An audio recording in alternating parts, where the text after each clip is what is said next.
Buenos días, soy Washdi Naime.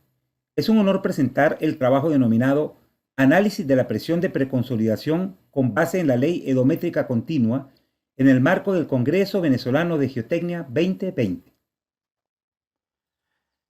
Desde los albores de la nueva ciencia denominada mecánica de suelos, aplicando el ingenioso concepto del principio de los esfuerzos efectivos, Carter Sagi ideó el que hoy llamamos ensayo edométrico y de consolidación unidimensional con el objeto de aproximar en el laboratorio el comportamiento de esfuerzo de formación-tiempo de los suelos debajo de fundaciones superficiales y con miras en la estimación de asentamientos y velocidades de deformación con esfuerzos de diseño. Una pequeña muestra cilíndrica de suelo es colocada dentro de un anillo rígido, luego el suelo es sometido a incrementos de carga de compresión axial, experimentando deformación unitaria dada su imposibilidad de expansión lateral. Así se intenta representar el efecto de confinamiento lateral que induce la fricción en el contacto suelo-fundación y también el autoconfinamiento lateral del propio suelo. Tomando en cuenta que bajo acción de cargas de diseño aún no se han desarrollado superficies de deslizamiento en el suelo, entonces las deformaciones experimentadas solo se deben a la compresibilidad. Este planteamiento desprecia las deformaciones horizontales. En el ensayo de compresión edométrica se debe completar el proceso de consolidación primaria por cada incremento de carga. El cambio de la altura de la muestra se asocia directamente con el cambio de volumen del suelo, debido a que el área de la sección transversal es constante. Así, con base en la relación de vacíos inicial de la muestra, se determinan los distintos puntos de la curva de compresibilidad, primero con un proceso de incremento de carga sucesivo, luego realizando descarga por extensión volumétrica y recargando nuevamente el suelo hasta conformar un lazo de histéresis. Finalmente se continúa con el proceso de carga para conformar la curva de compresibilidad edométrica de laboratorio. La curva de compresibilidad en escala semilogarítmica es el método más utilizado para interpretar la compresión de los suelos. Se muestra como una curva característica en forma de S inversa. Las dos primeras zonas pertenecen al dominio preconsolidado y normalmente consolidado. Se separan por la presión de preconsolidación. Generalmente, estas dos curvas cubren el dominio para el cálculo de asentamientos. Esta curva se usa para estimar el asentamiento y también para la estimación de esfuerzos de preconsolidación. El esfuerzo de preconsolidación es el punto de mayor relevancia, ya que es caracterizado como el esfuerzo de fluencia vertical, comúnmente asociado con la historia de carga del suelo, al asumir que se trata del esfuerzo máximo histórico vertical. Adicionalmente, es de gran utilidad en la normalización de otros parámetros geotécnicos, tales como la resistencia no drenada de los suelos arcillosos. Para efectos de la estimación de asentamientos, la ley edométrica tradicional simplifica la interpretación de la curva de compresibilidad mediante dos líneas rectas, una para la zona preconsolidada y la otra para la zona normalmente consolidada. Ambas se intersectan en el esfuerzo de preconsolidación. Las pendientes constantes de ambas rectas son el coeficiente de extensión y recompresión y el coeficiente de compresión. Este método se ha empleado durante 7 décadas, aunque en la bibliografía técnica se ha hecho notar la manifestación altamente no lineal de la curva. La curva de compresibilidad resulta discontinua precisamente en el esfuerzo de preconsolidación. La ley edométrica continua es una alternativa para la interpretación del ensayo edométrico, con la ventaja que se expresa mediante ecuaciones continuas en todo el dominio práctico de los esfuerzos. Se basa en la curva de esfuerzo de formación edométrica, interpretando el cambio de la pendiente respecto a los esfuerzos axiales. El módulo edométrico, que es la pendiente tangente, se puede obtener como pendiente secante entre dos puntos cercanos y correlacionar con el esfuerzo medio. De esta forma, se puede ir obteniendo el módulo edométrico con distintos puntos de la curva y graficar respecto a los esfuerzos axiales para evaluar la tendencia. Trabajo iniciado en 1939 por Ojde, continuado en 1963 por Jambo y luego diversos autores. Nuestra hipótesis probada en diversas publicaciones es que el módulo edométrico aumenta linealmente con los esfuerzos axiales a partir de un valor inicial. Se desarrollaron así las ecuaciones para el módulo edométrico, la curva de esfuerzo de formación y la curva de compresibilidad. Presentamos aquí el resultado de esfuerzo de formación para la arcilla de Mirimire, Estado Falcón. Se aprecia las curvas del criterio convencional y de la ley geométrica continua, donde se observa la discontinuidad de la primera y la mejor adaptación de la ley geométrica continua, lo que se ha observado en forma general en diversos casos. Presentamos también como ejemplo la curva de compresibilidad para la arcilla blanda de Suape en Brasil. Obsérvese las curvas de campo de la ley geométrica convencional y la ley geométrica continua. Esta última se desarrolla en forma continua y suavizada respecto a la curva convencional. Aquí se presenta otro ejemplo. Se trata de la arcilla de Ypres. En este caso, se muestra la excelente adaptación de la ley geométrica continua a la curva de compresibilidad de laboratorio y se hace oportuno mostrar la ecuación respectiva única, continua y de alta correlación con los resultados. La mayoría de los métodos para estimar la presión de preconsolidación basados en la curva de compresibilidad consisten en procedimientos gráficos afectados por subjetividad e imprecisiones muy reseñadas en la bibliografía técnica. En este trabajo se desarrollan las ecuaciones que sustituyen dichos procedimientos gráficos con base en la ley geométrica continua. A continuación se describe brevemente varios métodos empíricos basados en el ensayo geométrico. Estos se subdividen en 4 grupos según los parámetros seleccionados y el tipo de gráfico que se utilice. Estos son los semilogarítmicos, los bilogarítmicos, los que se basan en la variación del módulo geométrico y los que se basan en el trabajo mecánico o la energía de deformación. En general, el más conocido y universalmente más utilizado es el método de Casagrande. Por el punto de menor radio de curvatura, se traza una bisectriz entre la horizontal y la tangente para intersectar con la prolongación recta de la rama normalmente consolidada y encontrar así la presión de preconsolidación. Veamos ahora el método de Pacheco-Silva, que es especialmente usado en Brasil. Se traza una línea horizontal por donde está la relación de vacíos inicial in situ. Esta línea se intersecta con la prolongación de la zona aparentemente lineal desde donde se traza una vertical hasta la curva. Por ese nuevo punto se lleva una horizontal nuevamente hasta la prolongación para hallar el esfuerzo de preconsolidación. Otro interesante método que ha tenido mucho auge es el método de Boom. Aquí la prolongación lineal se hace desde el punto con máxima pendiente. Luego, por el punto de la curva con el esfuerzo inicial in situ, se traza una línea con pendiente igual al índice de recompresión. Ambas líneas se intersectan en el esfuerzo de preconsolidación.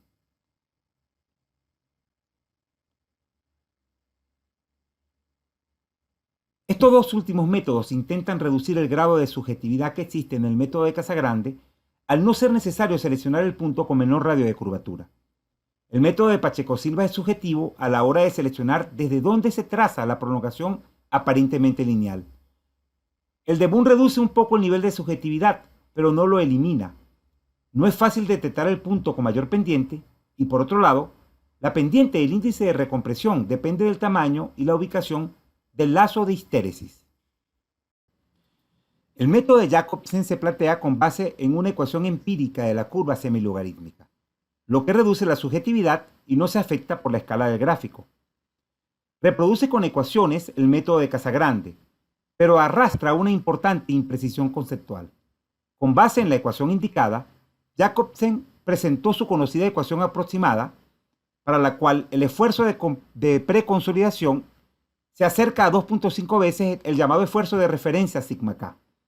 Según Jacobsen, este esfuerzo de referencia coincide con el menor radio de curvatura, pero en realidad es el esfuerzo donde se produce el mayor cambio de pendiente.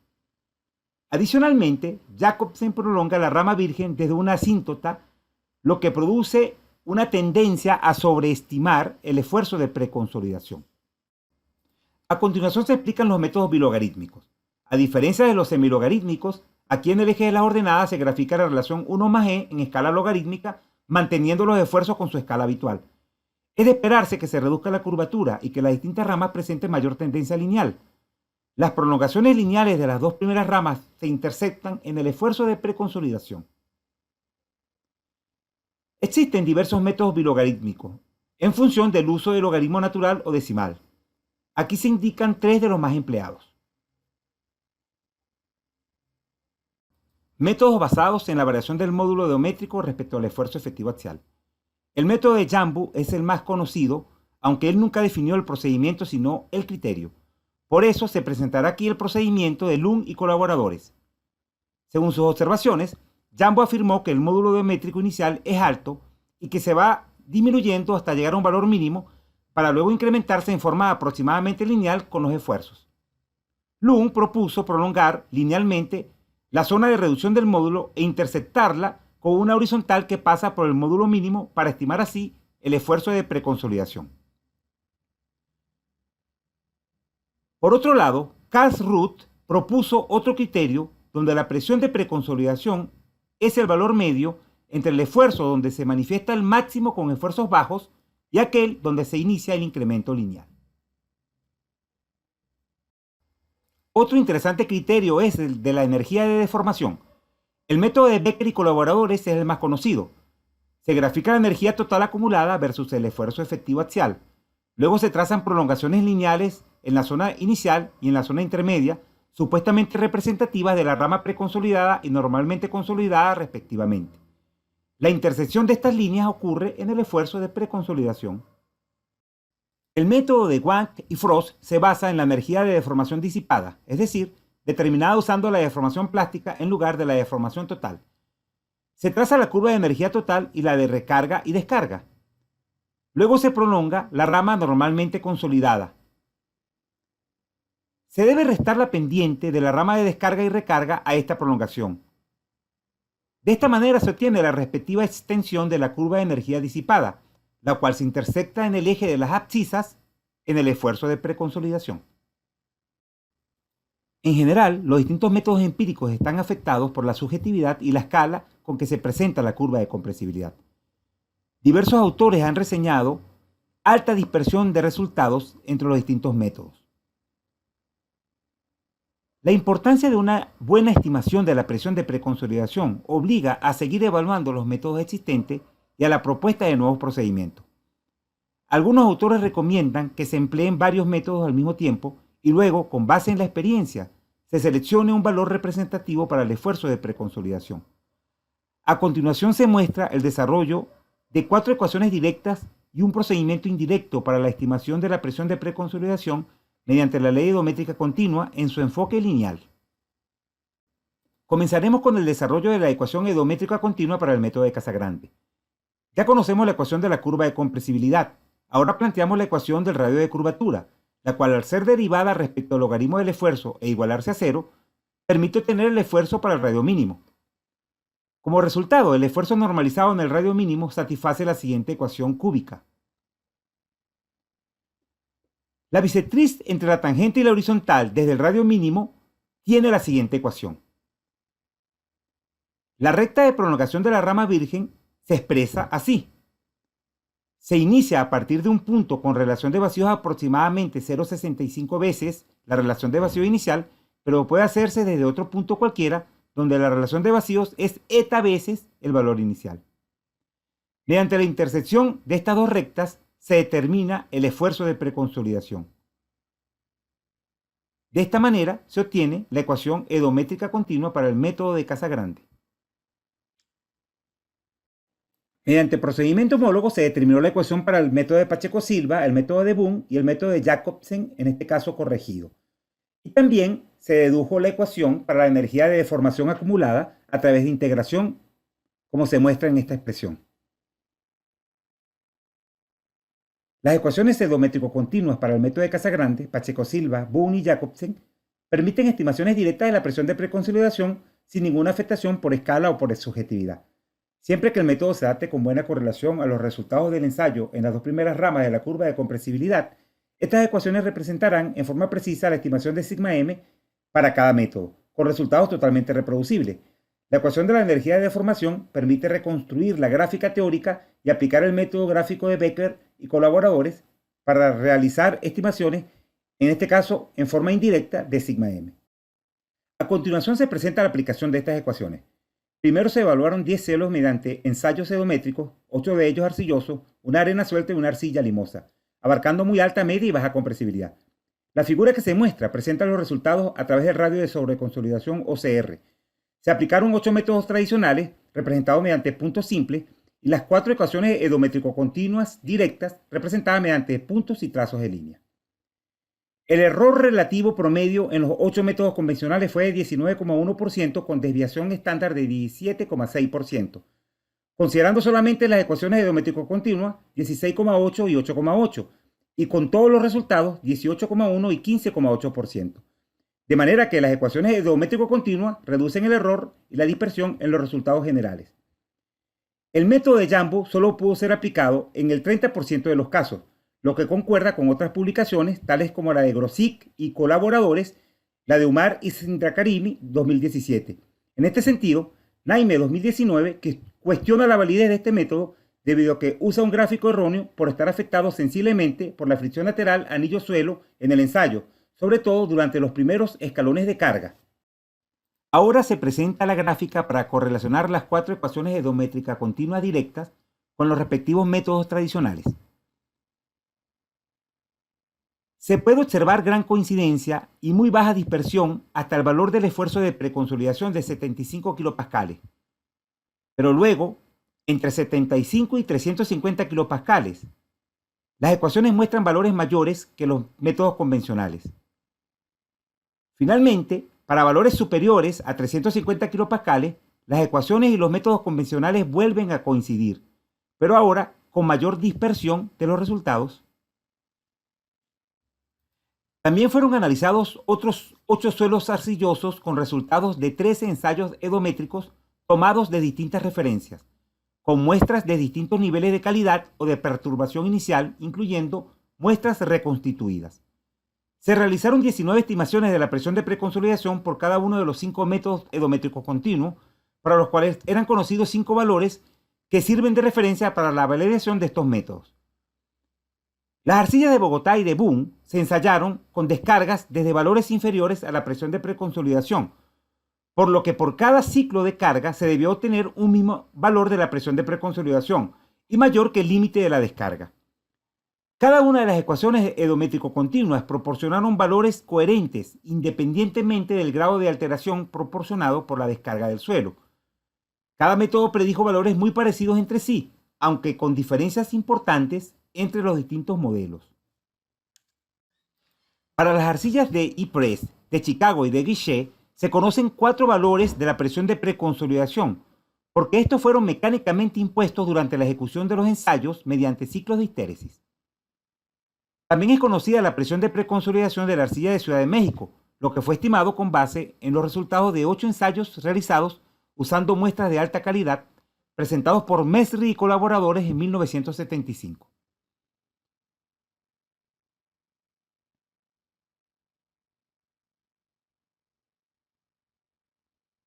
La siguiente tabla presenta un resumen de los valores conocidos y los determinados usando las ecuaciones edométricas continuas.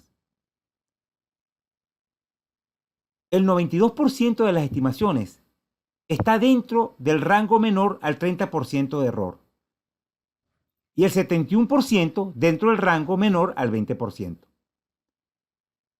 Con base en el Ranking Index RI, el modelo que mejor predijo la presión de preconsolidación fue el de Casagrande, con una precisión casi perfecta, seguido en este orden por el modelo de Boone, Jacobsen, Pacheco Silva y el de Becker y colaboradores. A continuación, las conclusiones de este trabajo. Las ecuaciones edométrico-continuas son herramientas válidas para la estimación de la presión de preconsolidación con base en el ensayo edométrico, ya que presentan resultados dentro de los rangos que se obtienen mediante los métodos universalmente aceptados, proporcionan resultados coherentes y repetitivos para un mismo suelo con distintos grados de perturbación y también muestran buen ajuste a valores conocidos de la presión de preconsolidación.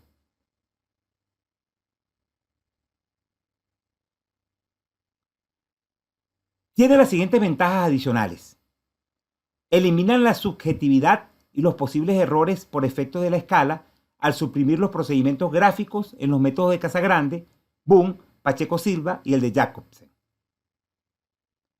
Los resultados son reproducibles en forma idéntica por cualquier analista y reducen el grado de variación de los resultados respecto a los métodos convencionales. Muchas gracias por su amable atención. Al final de esta sesión, gustosamente atenderé sus preguntas. Información más completa y detallada la podrán encontrar en el artículo publicado en las Memorias del Congreso Venezolano de Geotecnia.